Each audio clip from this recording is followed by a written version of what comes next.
Marketing budget was unlimited. No request I made got turned down. Every flight was first class. Every hotel stay was in a presidential suite. When I stopped by the offices, people waited on me hand and foot. From the receptionist to Jimmy, everyone was excited to see me and showered me with attention. Why wouldn't they? I was putting money in all of their pockets. Once the sales started slowing, I felt the energy begin to shift, subtly at first. Contracts started to take longer to get done. My phone calls and emails weren't getting returned as quickly. I was spending more of my time meeting with junior executives instead of top dogs. Unlike a lot of artists, I try to be a student of the industry. I would read publications like Billboard, Variety, and Hollywood Reporter. I was aware of the fact that music sales had dropped over 50%, from $14.6 billion to $6.3 billion in the decade between 1999 and 2009. Nobody was selling like they used to. Taking into account the energy I had detected in the office, as well as the overall trajectory of the industry, I decided to make my move. Instead of waiting for the inevitable axe to drop, I decided to beat Interscope to the punch. I set up a meeting with Jimmy and told him I was ready to move on. You guys aren't really in the music business anymore, I told him. I'll be better off as an independent. Plus, I'm going to start getting more active in movies and television. That's what I'm passionate about. Oh, you want to do both? Jimmy asked me. He presented it like he was surprised, but I could tell it was more of a relief to him than anything else. I guess they wanted me out of their hair. It would have been easy to feel resentful in that moment. Jimmy was never my boss. He was my partner. And as partners, we'd done very, very well together. I could have taken a moment to ask why, despite that success, he hadn't always had my back.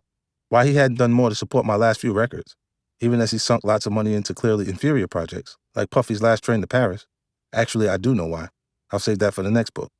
I was already focused on the future, a future that would find me becoming heavily involved in film and television. Instead, I read the energy in the building, sensed the way the industry was heading, and took control of my own future. Always a better plan than waiting for the writing on the wall to appear. Expanding your mind through your circle. Whenever I hear people say money hasn't changed them, I always think the same thing. That just means they haven't made enough of it yet. Trust me, when you're making real money, a lot of things change. And one of the most important things is the type of people you hang out with. I've made a lot of new friends over the last 15 years. Many are just industry friends. People I see at events, take a selfie with, bullshit with for a couple minutes, and then keep it moving.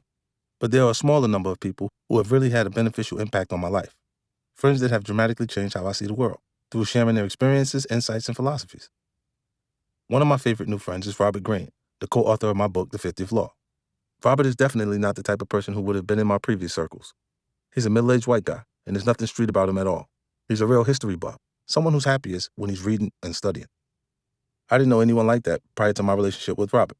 I had friends that would read a couple books here and there, including Robert's classic, The 48 Laws of Power, but I didn't know anyone who was a true scholar, who could speak with real knowledge on any number of different subjects and periods of history.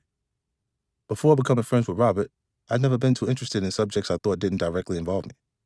My attitude was like, how could something that happened in ancient Rome or Imperial China have any significance for my life? The stories Robert told me made me realize I was being very close-minded. There was, in fact, an almost unlimited pool of strategies and techniques I can draw on from the examples of history.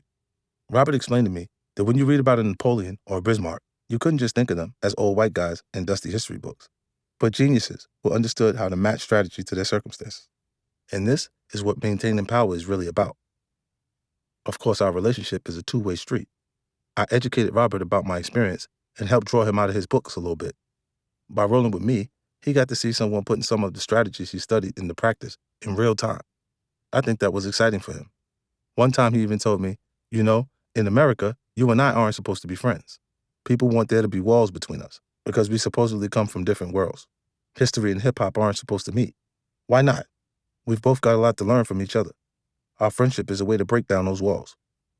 One thing I really appreciated about Robert was how, even though he spent his life studying the various ways people manipulate power, it's not actually the kind of thing he is obsessed with in his own life. Every year he gets flown around the world to meet with kings, presidents, and heads of states. I can't say which ones. All of whom want to pick his brain on strategy. He shares his information with them and then goes back home to his books. If anything, he can be a little too soft, especially in his personal life. There have been a few times that I had to tell him that it's okay to be a little ruthless with people. It's really not in his nature to destroy someone just because he can. He knows about manipulation, but at heart, he's a compassionate guy.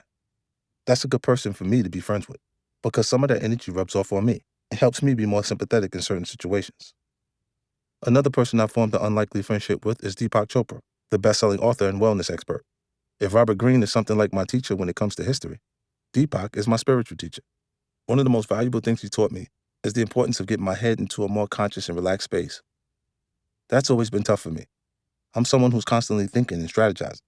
I felt that if I take even a few seconds of mental relaxation, someone else is going to catch up and overtake me. Deepak helped me understand that the best way to ensure I stay mentally sharp is to actually give my mind a breather. The technique he taught me to help me take that break is meditation.